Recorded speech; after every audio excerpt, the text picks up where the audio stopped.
Thank you for being here. Another episode of the Fly Report. We're so psyched. Brent Wouters, the CEO of Linx. Thank you so much again. And Adam Posar, the EVP of Jet Card Sales and Initiatives at Linx.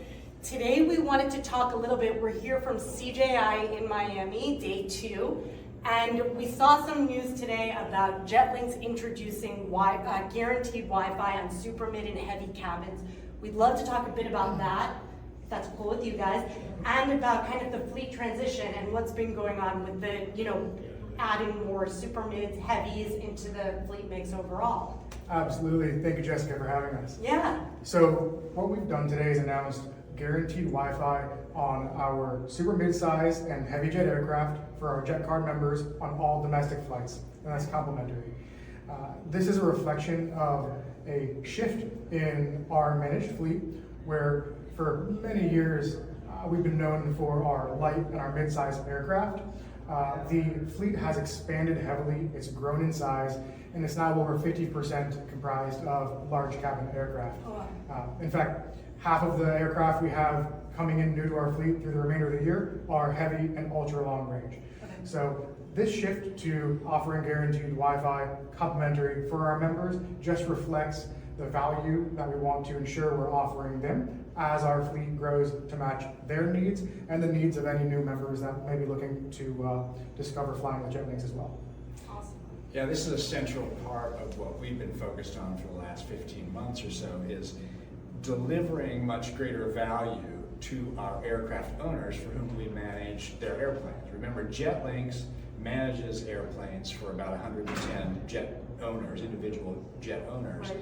And then our specialty is delivering revenue on those airplanes, charter revenue, to defray their costs. So this is a big push, deliberate push by us to make sure that we have the kind of airplanes, the super mids and the heavies, that more charter customers want to fly. We certainly have the demand to fly those longer routes, whether they're domestic long routes or they're international to Asia, to Europe, to South America, to Latin America. So it's a very deliberate push on our behalf to increase the value that we offer to our managed aircraft owners. And that's just one piece of all the value that we're trying to add. We're trying to add, be really world class at not only delivering that revenue, but managing their fuel, managing their maintenance downtime to minimize that downtime and make sure that we can do the best job of not only flying them when they want to fly as owners, but delivering that charter revenue that really lowers their cost overall. Yeah, is there anything a bit more specific you could explain in terms of how Linx is really, going next level, whether it's Wi-Fi, et cetera, in terms of delivering value for customers, both for managed customers and the charter clients? Sure. Well, we're investing a lot of money, first of all, in our wholesale charter operation. We do a lot of charter with other, participants in the industry. But we also are looking at, all the different ways that we can participate in that wholesale charter business. We don't really do too much retail charter business, meaning having clients coming directly to us for a charter. We work with other operators in the industry, and that's where we want to focus. And so we've invested in people in that front. We've made a lot of investments in people over the last 15 months. Yeah, that's the first way.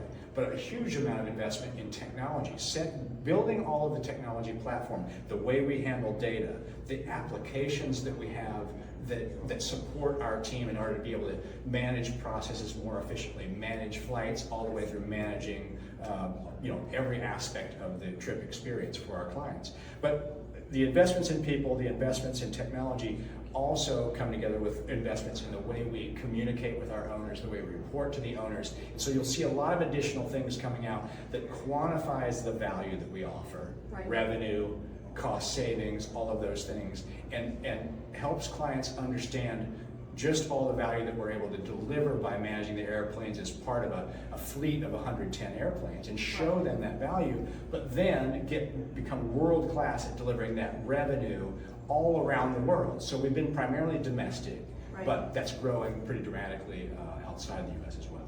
And I know we spoke a bit about new geographies, new FBO openings, new bases. Can you talk a little bit about what's been going on recently and what we can expect going forward in terms of how geography may be shifting or just expanding? Yeah, well, the last time we talked about Salt Lake City. So we had just opened our Salt Lake City location. Yeah. And remember, Linx was built on locations, private terminals and bases around the United States. Right. 18, 19, 20 bases. We've started to expand those bases. Those bases now have been rolled up into one company. So it used to be that we had local partners for those, Yeah. but today we're just one company, so we rolled all those out. And we have a consistent set of processes and business plans across all of those geographies. But we're adding new geographies. So we added Salt Lake, as we talked about. We're going to move west with that. We're going to go move deeper into Florida. We've made a big commitment to Florida.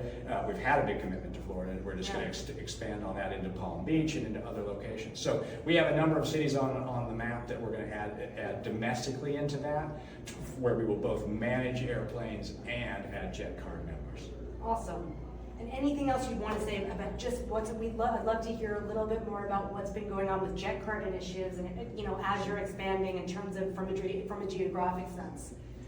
Yeah, in terms of our jet card, there have been some adjustments. We've made improvements to the jet card, where historically as well, Linx was, as Brent mentioned, it was a very hyper-local focused operation. Right. And it still is for our customer service, right? Our customers love us for that. But there were components of the jet card which prohibited people who didn't necessarily live very close to what we designated as one of our base locations. Okay. Right. So in our jet card, we transitioned some of those terms out and opened it up where just as favorable jet card terms apply no matter where you live in the U.S. Right. No longer having to be near one of the bases. Great. And that also plays into our expansion just to cover full national fleet and abroad internationally as well. Yeah, so we still very much focus on that local relationship, personal service that we offer. But we're able to utilize our network, our growing network, a little more broadly to manage airplanes that aren't necessarily right in those bases, and to manage jet card members that aren't necessarily on those bases. So it allows us we've got the national reach, we've got those private terminals, we've got the local relationships, but we have a national fleet and we manage it as a national fleet through our headquarters. And so our ability to serve all the airports in the United States and increasingly airports around the world with super mids, heavies, and ultra long range airplanes is really where we're focused. Awesome. Yeah. Thank you so much for doing this. Thank It's you. great Yeah, seeing you. great seeing Guys, you. thank you. Thank you, Thank you so much.